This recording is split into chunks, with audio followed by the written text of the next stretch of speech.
Bəli, beynəlxalq münasibətlərin təhlili mərkəzinin təşkilatçılığı ilə Azərbaycan C6 beyin mərkəzlərinin beynəlxalq konfransı keçirilir. C6 Mərkəzi Asiya dövlət başçılarının məşvərət görüşü platformasıdır və bu platforma çərçivəsində Azərbaycan Mərkəzi Asiyada daha çox inteqrasiya olunmuş bir xətti davam etdirməyi hədəfləyir. Onu da qeyd edeyim ki, C6 vahid region ortaq gələcək, strateji dialoqun möhkəmləndirilməsi mövzusuna əsr edilən beynəlxalq konfransda C6-ya üzv ölkələrin aparıcı beyin mərkəzlərinin nümayəndələri də daxil olmaqla ümumilikdə 60-a yaxın iştirakçı burada təmsil olunur.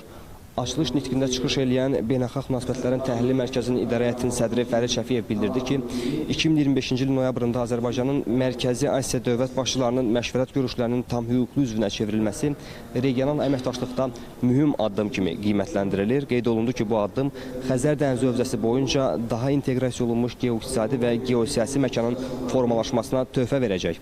Daha sonra çıxış edən Türkmənistan Xarici İşlər Nazirliyinin Beynəlxalq Münasibətlər İnstitutu yanında Strateji Araşdırmalar Mərkəzinin direktoru Şiri Şiriyev Azərbaycanın Mərkəzi Asiya liderlərinin məşvərət görüşlərinə qoşulmasını regional əməkdaşlıq tarixində yeni mərhələ kimi qiymətləndirdi.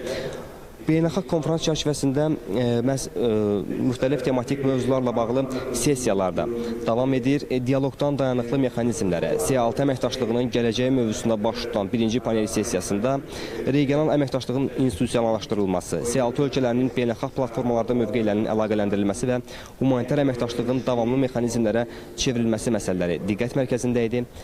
Hazırda isə əlaqəlik və inkişaf, C6 əməkdaşlığının iqtisadi ölçüsü və dayanıqlı inkişaf məsələləri müzakirə olunur. Burada Transxəzər regionunda Mərkəzi Asiya ölkələrinin və Azərbaycanın birgə inteqrasiya olunmuş geoiqtisadi və geosiyasi maraqları əsas müzakirə mövzusudur.